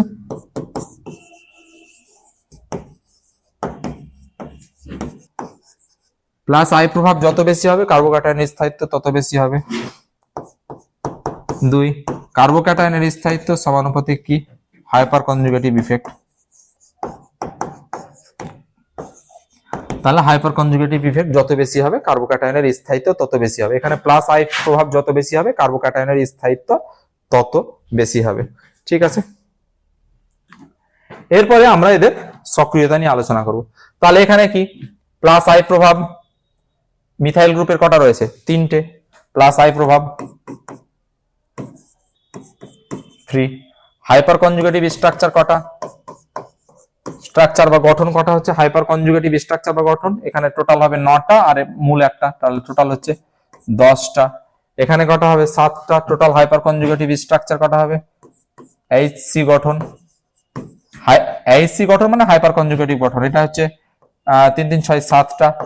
প্লাস আই প্রভাব কটা রয়েছে? প্লাস আই প্রভাব রয়েছে, প্লাস আই প্রভাব দুটি কাজ করছে। এখানে টোটালটা 3টি স্ট্রাকচারটা এঁকে দেখিয়েছি আমি এর আগে। এখানে প্লাস আই প্রভাব হচ্ছে একটা প্রভাব 1, টোটাল স্ট্রাকচার হবে হাইপার কনজুগেটিভ গঠন, এইচসি গঠন হবে কটা 4টা, এখানে নো ইফেক্ট। তাহলে এটাকে যদি আমরা 1 2 3 এবং 4 এই 4টে দিই, তাহলে স্থায়িত্ব কি হবে? তাহলে যার যত বেশি হাইপার কনজুগেটিভ স্ট্রাকচার হবে এবং প্লাস আই প্রভাব যত বেশি হবে তার স্টেবিলিটিটা তত বেশি হবে। তাহলে এখানে হিসেব মতো 1 greater than 2 greater than 3 greater than 4। সক্রিয়তা কি? সক্রিয়তাটা হচ্ছে সক্রিয়তা যেটা হচ্ছে অ্যাক্টিভিটি। তাহলে যে যত বেশি স্টেবল সে তত কম রিঅ্যাক্টিভ। তাহলে এখানে স্টেবল বেশি কে 3 ডিগ্রি কার্বোক্যাটায়ন। তাহলে স্টেবিলিটি প্রপোর্শনাল টু রিঅ্যাক্টিভিটি বেশি মানে কম স্টেবিলিটি স্পেসিসের, আর রিঅ্যাক্টিভিটি কম মানে কি বেশি স্টেবল। ঠিক আছে, তাহলে যেটা হচ্ছে যে অর্ডার কি হবে সক্রিয়তার, সক্রিয়তাটার অর্ডার বা রিঅ্যাক্টিভিটি অর্ডার কি হবে? রিঅ্যাক্টিভিটি অর্ডার হবে রিভার্স অর্ডার হবে, উল্টো অর্ডার হবে 4 3 2 1 4 3 2 1। এক্সপ্লেনেশন আগেই করলাম, যে সহজ ভাষায় লিখে দিচ্ছি প্লাস আই প্রভাব সমানুপাতিক হচ্ছে কার্বোক্যাটায়নের স্থায়িত্ব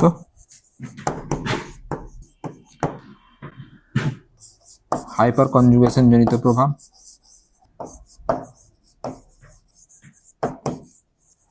সমানুপাতিক কার্বোক্যাটায়নের স্থায়িত্ব। তোমাদের একটা বিষয় এর মাঝে বলে রাখা প্রয়োজন আছে, যে তোমরা অনেকেই ইউটিউবের কমেন্ট বক্সে গিয়ে কমেন্ট করেছো যে স্যার কেমিস্ট্রির নোট দিলে খুব ভালো হয়। দেখো সায়েন্সের যতগুলো সাবজেক্ট রয়েছে ম্যাথামেটিক্স, ফিজিক্স, কেমিস্ট্রি, বায়োলজি, তোমরা আগে কনসেপ্টগুলো ভালো করে ক্লিয়ার করো। মানে concept is more important than notes, মানে নোটসের থেকে কনসেপ্ট বেশি ইম্পর্টেন্ট। তুমি যত বেশি ধারণা ক্লিয়ার রাখবে, প্রশ্ন উত্তর যত বেশি করবে, তত বেশি তোমার ব্রেনটা শার্প হবে এবং প্রশ্ন কনসেপ্ট ক্লিয়ার করার পাশাপাশি তুমি যত বেশি কোয়েশ্চেন ব্যাংক সহ বিভিন্ন টেস্ট পেপার যত বেশি প্র্যাকটিস করবে তত বেশি তোমার কনসেপ্ট ক্লিয়ার হয়ে যাবে। প্রত্যেকটা জিনিস ধরে ধরে নোট লেখানো এটা কিন্তু খুব একটা ভালো জিনিস নয়। ওই কারণে তোমাদের যেটা করতে হবে সেটা হচ্ছে যে যা লেখানো হচ্ছে এটাকে অ্যাপ্লাই করতে হবে, ব্রেনটাকে বেশি বেশি করে অ্যাপ্লাই করতে হবে।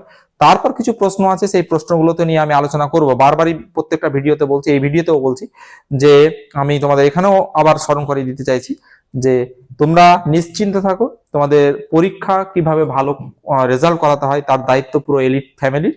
সেই জায়গা থেকে আমরা বদ্ধপরিকর তোমাদের রেজাল্ট ভালো করানোর বিষয়ে আমরা যথাসময়ে কোশ্চেন আনসার নিয়ে ডিসকাশন করবো, আলোচনা করবো। এই ভরসাটুকু তোমরা আমাদের প্রতি রাখতে পারো, ঠিক আছে। এবার নেক্সট হচ্ছে, তাহলে আমরা কার্বোক্যাটায়নের স্থায়িত্ব নিয়ে এইভাবে আলোচনা করলাম যে কার্বোক্যাটায়নের স্টেবিলিটিটা কিভাবে মাপবো। নেক্সট একটা ক্লাস নেক্সট যেটা হচ্ছে যে আমরা এখানে দেখতে পাচ্ছি যে ট্রাইফিনাইল মিথাইল কার্বোক্যাটায়ন, তারপর এখানে আমরা দেখতে পাচ্ছি যে ডাইফিনাইল মিথাইল কার্বোক্যাটায়ন এবং বেনজাইল কার্বোক্যাটায়ন, ঠিক আছে। এবার এই তিনটে কার্বোক্যাটায়নের স্টেবিলিটি আমরা কিভাবে মাপবো? তিনটে কার্বোক্যাটায়নের স্টেবিলিটি মাপার ক্ষেত্রে নাম্বার অফ ফিনাইল গ্রুপ যত বেশি থাকবে স্টেবিলিটি তত বেশি পাবে, এটা মাথায় রাখতে হবে। তাহলে প্রথমে এক্সপ্লেনেশনটা যাই যে নাম্বার অফ ফিনাইল গ্রুপস কোন কার্বোক্যাটায়নে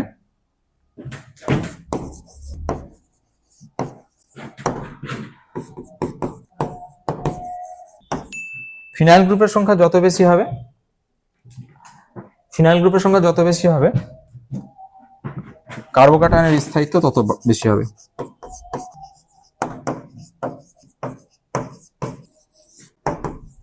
তাহলে এখানে তিনটা ফিনাইল গ্রুপ আছে, তাহলে এটা কেন হবে যে কোন কার্বোক্যাটায়নে ফিনাইল গ্রুপের সংখ্যা যত বেশি হবে। এখানে আমরা ফিনাইল গ্রুপগুলো দেখছি, এই ফিনাইল গ্রুপগুলো কি হয়, পজিটিভ চার্জটা যেটা আছে সেটা কি হয়, যে যটা ফিনাইল গ্রুপ আছে সেই ফিনাইল গ্রুপের মধ্যে কি হয়, ডিলোকালাইজড হয় চার্জটা কি হয়, ডিলোকালাইজেশন হয়।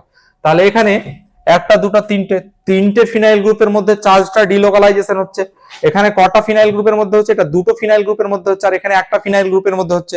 তাহলে রেজোনেন্সের মাধ্যমে আমরা জানতে পেরেছি বা জানার চেষ্টা করব যে রেজোনেন্সে রয়েছে যে কোনো পজিটিভ চার্জ যত বেশি ডিলোকালাইজেশন হবে তার স্টেবিলিটি তত বেশি হবে। ঠিক আছে, তাহলে এক্ষেত্রে আমরা দেখতে পাচ্ছি যে স্থায়িত্বটা কি, এটা 1, এটা 2, এটা 3। এটাকে যদি দিই তাহলে 1 গ্রেটার দেন 2 গ্রেটার দেন 3, এটা স্টেবিলিটি। তাহলে সক্রিয়তা কি, আগেই বললাম যার স্টেবিলিটি কম সেটা কেমিক্যালি বেশি অ্যাক্টিভ হবে। তাহলে এটা হচ্ছে 3, এটা হচ্ছে 2, এটা হচ্ছে 1।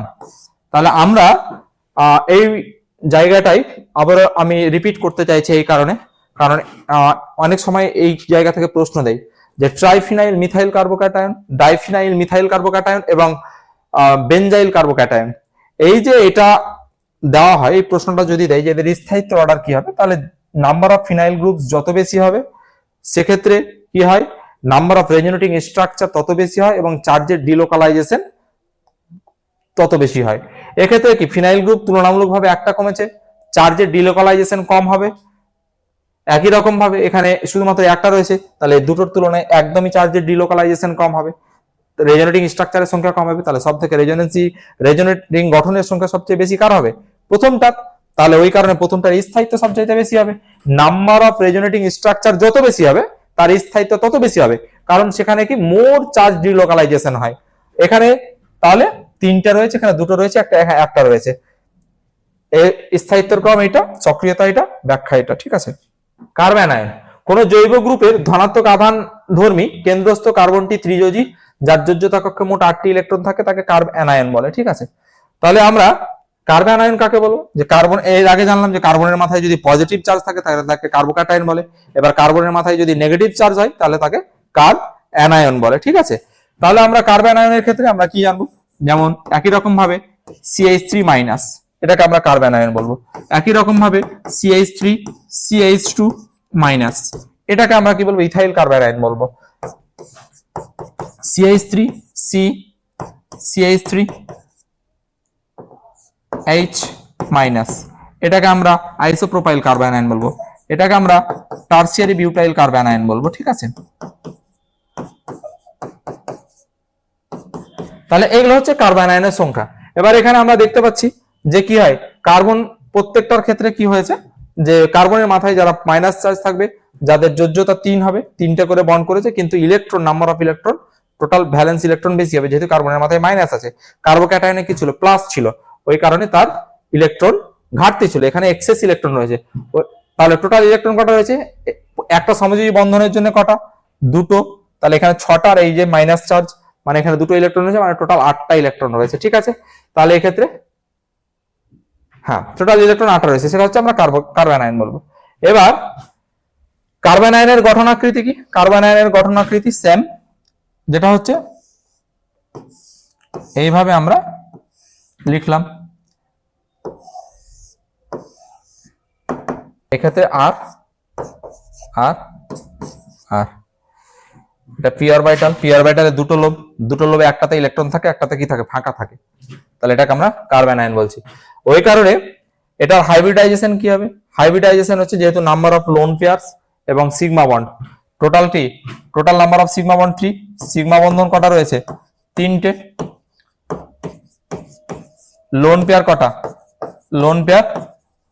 কটা লোন পেয়ার, একটা। তাহলে কি হাইব্রিডাইজেশন কি হবে, হাইব্রিডাইজেশন sp3, হাইব্রিডাইজেশন হবে sp3। ঠিক আছে, হাইব্রিডাইজেশন sp3, হ্যাঁ ঠিক আছে, হাইব্রিডাইজেশন sp3। এবার শেপটা কি হবে, sp3 হলে কি টেট্রাহেড্রাল শেপ হবে না, যদি 4টেই সিগমা বন্ড থাকতো তাহলে 4টেই যদি সিগমা বন্ড থাকতো তাহলে সেটা sp3 হবে। এখানে কি আছে, 3টে সিগমা বন্ড, একটা লোন পেয়ার, তার মানে কি lone pair bond pair repulsion করবে, যেটা হচ্ছে টেট্রাহেড্রাল স্ট্রাকচারটাকে ডিস্টর্টেড করে দেবে। তাহলে এক্ষেত্রে আমার হবে পিরামিডাল ইন শেপ হবে। তাহলে শেপটা হচ্ছে পিরামিডাল বা পিরামিডিও বলতে পারো, পিরামিডালও বলতে পারো, কোনো সমস্যা নেই, যে কোনো একটা বললেই হবে। ঠিক আছে, তাহলে কার্বন আয়নের আকৃতি ছিল এই। তাহলে তার সিগমা বন্ধন কটা, লোন পেয়ার কটা, হাইব্রিডাইজেশন কি কেন হলো সেটা বলে দেওয়া হলো, যে সিগমা বন্ধন 3টা, লোন পেয়ার একটা, টোটাল 4টে বন্ড পেয়ার। ওই কারণে এর হাইব্রিডাইজেশন sp3, শেপটা হবে কি পিরামিডাল। সহজ কনসেপ্ট, কিছু নেই। এবার কার্বন আয়নের স্থায়িত্ব, স্টেবিলিটি অফ কার্বন আয়ন নিয়ে আমরা আলোচনা করব। আমরা এর আগে দেখলাম যে কার্বন আয়ন, এখানে কার্বনের মাথায় মাইনাস চার্জ রয়েছে, মিথাইল গ্রুপের এখানে CH3 সেন্ট্রাল কার্বন, এর মাথায় প্লাস রয়েছে, এখানে CH3 CH2 এর মাথায় প্লাস রয়েছে, এখানে CH3 CH2 এই সেন্ট্রাল কার্বনের মাথায়, এখানে এই সেন্ট্রাল কার্বনের মাথায়। তাহলে এই CH3 গ্রুপগুলোর কি জানলাম আমরা, প্লাস আই ইফেক্ট আছে। প্লাস আই ইফেক্ট কি করে, ইলেকট্রন রিলিজিং টেন্ডেন্সি আছে, তারা ইলেকট্রন কি ডোনেট করে। তাহলে এই সিগমা বন্ড বরাবর কি এই কার্বন পরমাণুতে ইলেকট্রন ডোনেট করবে, কিন্তু এখানে আগে থেকে এক্সেস ইলেকট্রন আছে, তাহলে ইলেকট্রন কি হবে, রিপালশন বাড়বে। তাহলে ইলেকট্রন রিপালশন বাড়লে সিস্টেমটাকে কি ডিস্টেবিলাইজ করবে, সহজ হিসেব। তাহলে প্লাস আই ইফেক্ট যত বাড়বে কি হবে, কার্বন আয়নকে কি করবে, ডিস্টেবিলাইজ করবে। তাহলে স্টেবিলিটি যদি আমি মেজার করতে চাই, তাহলে এখানে number of plus I effect কটা রয়েছে, 1 2 3, number of plus I effect 3। তাহলে কি বেশি পরিমাণে সিস্টেমটাকে ডিস্টেবিলাইজ করবে। এক্ষেত্রে কি হচ্ছে, number of plus I effect দুটো রয়েছে, এর থেকে কম ডিস্টেবিলাইজ করবে, মানে স্টেবিলিটি যদি পেতে হয় তাহলে এর থেকে বেশি স্টেবিলিটি কে পাবে, 2 ডিগ্রিটা পাবে, এই কার্বন আয়নটা পাবে।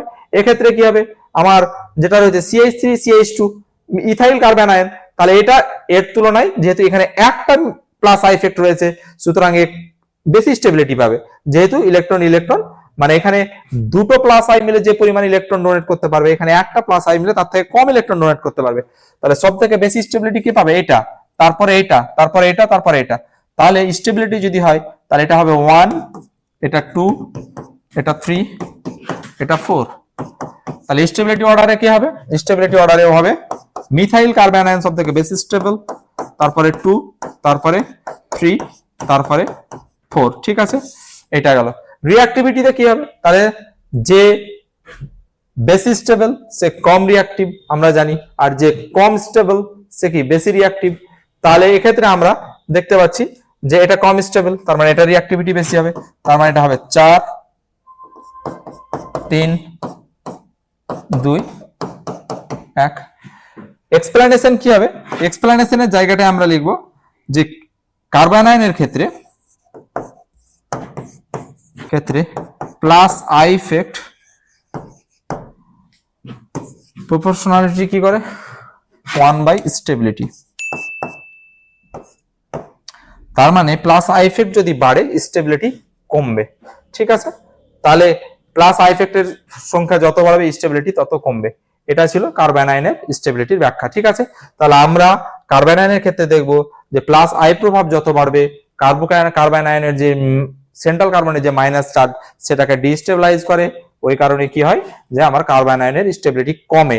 তাহলে যে ক্ষেত্রে প্লাস আই প্রভাব যত কম থাকবে তার স্টেবিলিটি তত বেশি থাকবে।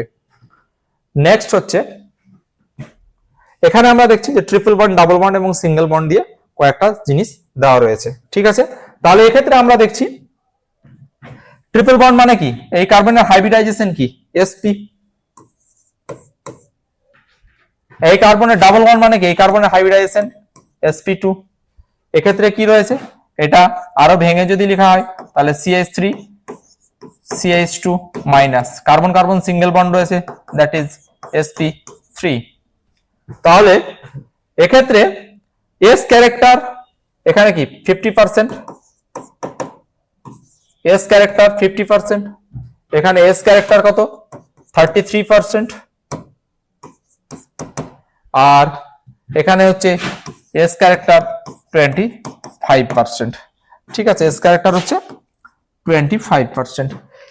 তাহলে আমরা দেখতে পাচ্ছি যে একটা কার্বোক্যাটায়নে ইলেকট্রোনেগেটিভিটি, s ক্যারেক্টার বাড়া মানে ইলেকট্রোনেগেটিভিটি বাড়া। ইলেকট্রোনেগেটিভিটি বাড়ার অর্থই হচ্ছে যে এটার কি হওয়া, ইলেকট্রনকে নিজের দেখায় টেনে রাখবে, নিজের আয়ত্তে রাখবে। তাহলে এই কার্বনটা কি হয়েছে, এখানে ইলেকট্রোনেগেটিভিটি এখানে বেশি রয়েছে। ঠিক আছে, তাহলে এখানে আমরা এই যে প্রথম যৌগটার ক্ষেত্রে দেখছি যে কার্বন আয়নটার ক্ষেত্রে, যে ক্ষেত্রে কি কার্বনের মাথায় মাইনাস চার্জ রয়েছে, তাহলে মাইনাস চার্জ বিশিষ্ট কার্বনের ক্ষেত্রে s ক্যারেক্টার যত বেশি হবে তার স্টেবিলিটি তত হবে। কি বললাম, মাইনাস চার্জ বিশিষ্ট কার্বন আয়নের ক্ষেত্রে s চরিত্র বেশি হওয়া মানে কি, ইলেকট্রন ড্র্যাগিং পাওয়ার বা ইলেকট্রন টানার ক্ষমতা কি বৃদ্ধি পাওয়া। তাহলে ইলেকট্রন টানার ক্ষমতা যদি বৃদ্ধি পায় তাহলে কি এখানে ইলেকট্রন ডেনসিটি কমবে, তাহলে ইলেকট্রন ইলেকট্রন রিপালশনটা কমবে, তাহলে ইলেকট্রন রিপালশন কমা মানে কি ওর স্টেবিলিটি বাড়া, তাহলে ইলেকট্রন রিপালশন কমা মানে কি তাহলে এস ক্যারেক্টার বেশি মানে ইলেকট্রোনেগেটিভ ক্যারেক্টার বাড়া, তাহলে ইলেকট্রনটাকে টানবে নিজের দিকে, তাহলে নিজের দিকে টানলে কি হবে এই ইলেকট্রন ইলেকট্রন রিপালশন কমে যাবে। একই রকম ভাবে এখানে এস ক্যারেক্টার ইনক্রিজ করে ডিক্রিজ করেছে মানে কি এস ক্যারেক্টার ডিক্রিজ হওয়া মানে ইলেকট্রন ইলেকট্রন রিপালশন বাড়া, তার মানে স্টেবিলিটি কমে যাওয়া।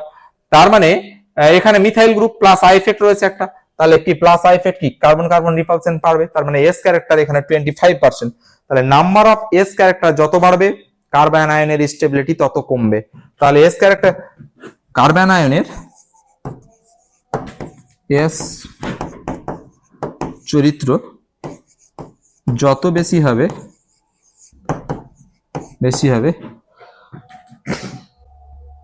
কার্বন আয়নের এস চরিত্র যত বেশি হবে স্থায়িত্ব তত বেশি হবে। কার্বন আয়নের এস চরিত্র যত বেশি হবে স্থায়িত্ব তত বেশি হবে। ঠিক আছে, তাহলে এখানে স্থায়িত্ব কার এস চরিত্র কার বেশি প্রথমটা, তাহলে এখানে 1 এটা 2 এটা হচ্ছে 3, তাহলে 1 গ্রেটার দ্যান 2 গ্রেটার দ্যান 3। তাহলে রিঅ্যাক্টিভিটি কি হবে, যে বেশি স্থায়ী সে কম রিঅ্যাক্টিভ, তাহলে রিঅ্যাক্টিভিটি হবে 3 2 1। ঠিক আছে, এক্সপ্লেনেশনটা হচ্ছে কার্বন আয়নের এস চরিত্র যত বেশি হবে স্থায়িত্ব তত বেশি হবে। ঠিক আছে, আমরা এক্সাম্পলের ক্ষেত্রে কার্বিনের আলোচনা করার ক্ষেত্রে আমরা দেখতে পাচ্ছি যে এখানে এই কার্বিনটা এবং এই কার্বিন এবং এই কার্বিন এবং এই কার্বিন এখানে যে চারটে কার্বিন রয়েছে কার্বন আয়ন রয়েছে, এখানে আমরা যে চারটে কার্বন আয়ন দেখতে পাচ্ছি সেই চারটে কার্বন আয়নের ক্ষেত্রে আমরা দেখতে পাচ্ছি যে কার্বনের মাথায় যে মাইনাস চার্জ তার পাশে 3টে ক্লোরিন রয়েছে, এখানে কি রয়েছে 2টো ক্লোরিন রয়েছে, এখানে একটা ক্লোরিন রয়েছে। তাহলে ক্লোরিন কি chlorine minus I effect show করে, তাহলে মাইনাস আই ইফেক্ট যেহেতু শো করছে তাহলে এখানে মাইনাস আই ইফেক্ট কি 3টে ক্লোরিন মাইনাস আই ইফেক্ট দিয়ে কি হয় কার্বন পরমাণু যে ইলেকট্রন ডেনসিটিটা সেটা ক্লোরিন পরমাণু নিজের দিকে ড্র্যাগ করছে বা টানছে, তারপরে কি হচ্ছে এর ইলেকট্রন ডেনসিটিটা হ্রাস পাচ্ছে, তাহলে কি হচ্ছে যে মাইনাস মাইনাস যে ইলেকট্রন রিপালশন সেটা কম হচ্ছে, তার মানে কি এটা তুলনামূলকভাবে বেশি স্টেবল হচ্ছে। তাহলে এটা 1 এটা 2 এটা 3 এটা 4। তাহলে ইন কেস আমরা যদি দেখি যে কোনো কার্বন আয়নের ক্ষেত্রে মাইনাস চার্জ যুক্ত কোনো গ্রুপ বা মাইনাস আই ইফেক্ট যুক্ত কোনো গ্রুপ ইলেকট্রোনেগেটিভ গ্রুপ যুক্ত রয়েছে, যাদের ক্ষেত্রে কি আছে মাইনাস আই ইফেক্ট রয়েছে বা মাইনাস আই প্রভাব রয়েছে, তাহলে তারা কি করবে তারা ইলেকট্রন নিজের দিকে টেনে কার্বন কেন্দ্রীয় কার্বন পরমাণুর ইলেকট্রন ঘনত্বটাকে হ্রাস করে। তাহলে মাইনাস আই প্রভাব যুক্ত গ্রুপ ইলেকট্রন ঘনত্ব কমিয়ে কার্বন আয়নের স্থায়িত্ব বৃদ্ধি করে। ইলেকট্রন ঘনত্ব কমিয়ে দিয়ে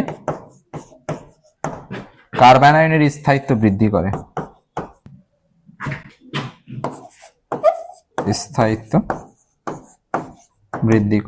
ঠিক আছে, কার্বন আয়নের স্থায়িত্ব বৃদ্ধি করে। তাহলে এখানে 3টে মাইনাস আই ইফেক্ট আছে, তাহলে এটা সবথেকে বেশি ইলেকট্রন ইলেকট্রন যে রিপালশন সেটা সবথেকে কি হবে কম মিনিমাইজ হবে, তার মানে কি এটা বেশি স্টেবল।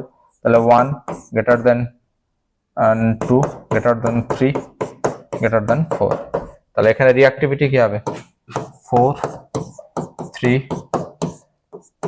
2 1। ঠিক আছে, তাহলে এইটা ছিল কার্বন আয়নের স্থায়িত্ব। নেক্সট, এক্ষেত্রে আমরা দেখছি যে ঋণাত্মক মেসোমেরিক প্রভাব বা মাইনাস এম এর জন্য কার্বন আয়নের স্থায়িত্ব বাড়ে। তাহলে কার্বন আয়নের স্থায়িত্ব এখানে আমরা দেখছি যে এই কার্বন আয়নের কার্বনের মাথায় মাইনাস চার্জ রয়েছে, সেটা যদি আমরা এভাবে রেজোনেন্স করা তাহলে কি হবে CH2 C double bond N minus. এক্ষেত্রে আমরা কি দেখব, এক্ষেত্রে আমরা দেখব CH2 এটা এভাবে আসবে, অক্সিজেনের মাথায় ডাবল বন্ডটা নাইট্রোজেন অক্সিজেনের মধ্যেকার যে ডাবল বন্ড সেটা অক্সিজেনের মাথায় মাইনাস চার্জ হয়ে যাবে। তাহলে এটা N O মাইনাস এটা O মাইনাস, এখানে একটা মাইনাস থাকবে। আবার এই যে বেনজাইন কার্বন আয়ন সেটা দেখছি আমরা। ঠিক আছে, তাহলে এটা রেজোনেন্স করলে কি হবে, এটা রেজোনেন্স করলে CH2 এটা মাইনাস, আবার এটা এটা এখানে এরকম হলো, তাহলে এটা কি হবে?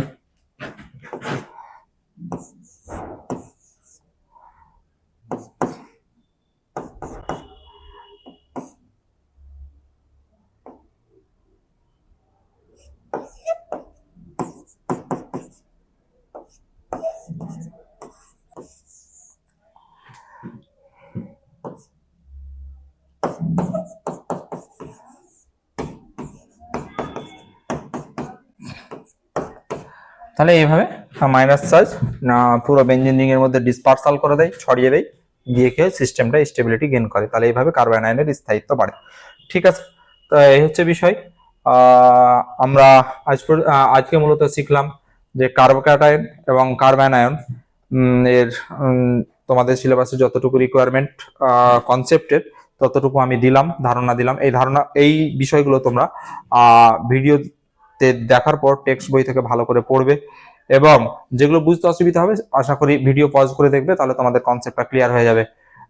আবারও নেক্সট ক্লাসে পরবর্তী কয়েকটা বিষয় যেটা হচ্ছে ফ্রি রেডিক্যাল, কার্বিন এবং নাইট্রিন এবং বেনজাইন, এই চারটে বিষয় এবং কিছু প্রশ্ন আলোচনা হবে যেগুলো পরীক্ষামুখী প্রশ্ন। এ নিয়ে আবার তোমাদের পরের ক্লাসে দেখা হবে। আপাতত তোমাদের প্রত্যেকের শুভকামনা জানিয়ে আজকে ক্লাস থেকে বিদায় নিচ্ছি।